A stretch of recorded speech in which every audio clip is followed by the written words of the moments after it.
What's going on, everybody? Welcome back to another episode of the Craftavore Tastes. A special episode, in my opinion, of the Craftavore Tastes today because the beer that we are actually reviewing, for me, holds a pretty special place in my heart. It's also a beer that I probably would gather isn't reviewed all that often anymore. It's also a beer that happens to be a undoubtable world classic. And that beer that we are going to be reviewing today is Orval. Couple of things about Orval. Obviously, it is a Trappist ale. So from Belgium, it is brewed in a monastery, the Abbey Notre Dame de Orval, if I'm correct. And a couple of reasons why this beer has actually a pretty special place in my heart. A close buddy of mine who was kind of the reason or the person who got me into craft beer. I don't want to go far as to say mentor, right? Like it's not that. He's a friend of mine who was into craft beer, in the early '90s when the industry obviously wasn't really too big outside of a couple of breweries here stateside, the Sierra Nevadas of the world, and at that time Sam Adams.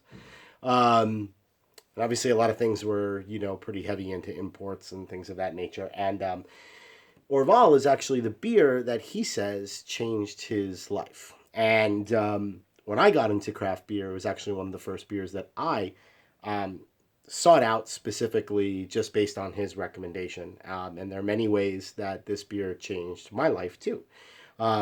I'd never had anything like it the first time that I had it. So it kind of, completely opened up my perspective as to, what beer could be, right?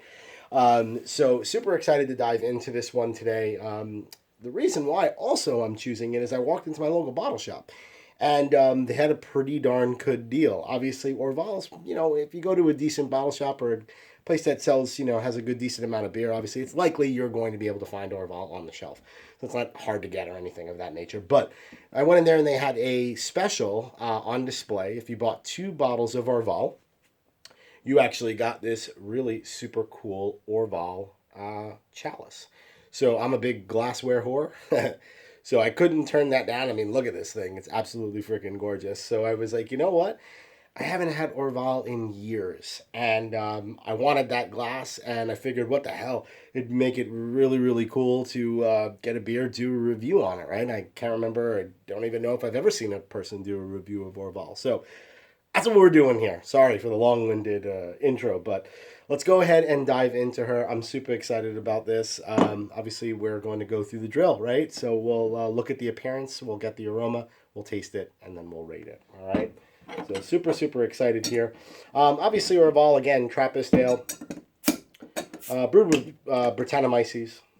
So obviously, this is a beer that can age over time. It's obviously going to develop and or change in the bottle itself. When Orval is actually brewed, they hold it at the actual abbey or the brewery for 4 weeks before sending it out into distribution. So this bottle is from May 10th, 2017. So we're just about 11 months there, almost about a year. So interested to see. I've had Orval bottles that were a couple of years old, and the Brett really begins to kind of come out, right? Like it's super barnyard, like horsehair or like horse hay.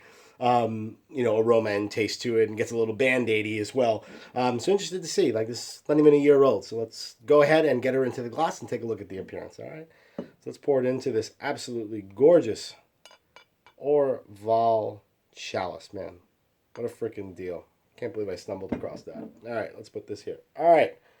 So beer pours a really kind of beautiful, super, super effervescent. I mean, I don't know if you could see it on camera, but just the carbonation is actually just going wild in that glass right now. But so beer pours like a amber to, medium plus kind of amber kind of color.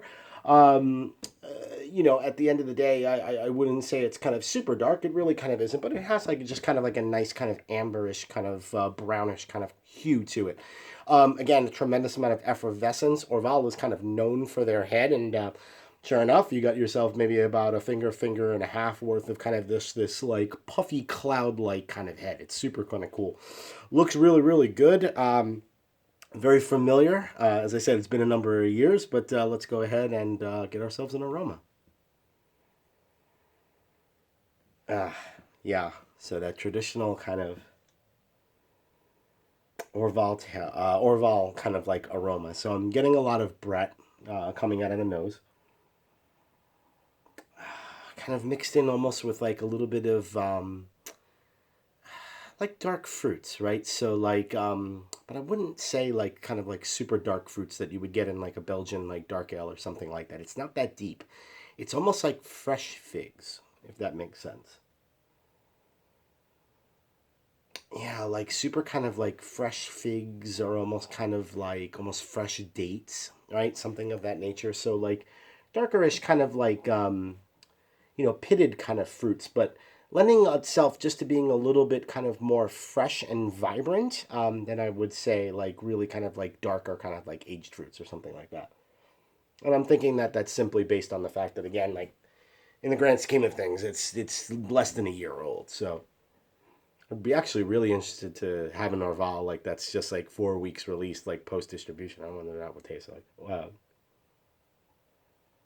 Yeah, so it smells extremely familiar. It smells like that classical Orval aroma. Let's go ahead and dive into it and get a taste. Cheers.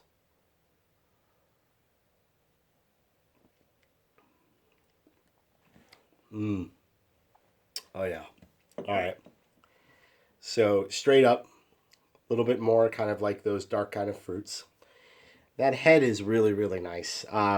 It's almost like it's basically sitting there like a cloud, like a cloud cover, almost kind of pillowy in that nature, which kind of really it really gives an added element to like the experience of drinking the beer, which is a lot of fun.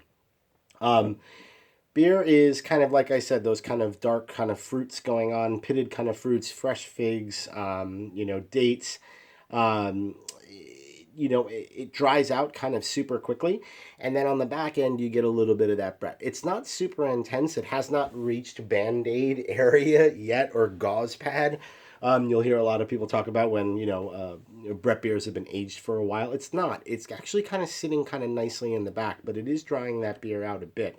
It does kind of have like a little bit of barnyard funk going on there, but comparative to the years or the bottles that I've had years ago of Orval, which were probably a couple of years aged, it's actually relatively tame in terms of that kind of Brett character that you're going to get out of the beer. Going back in for another taste.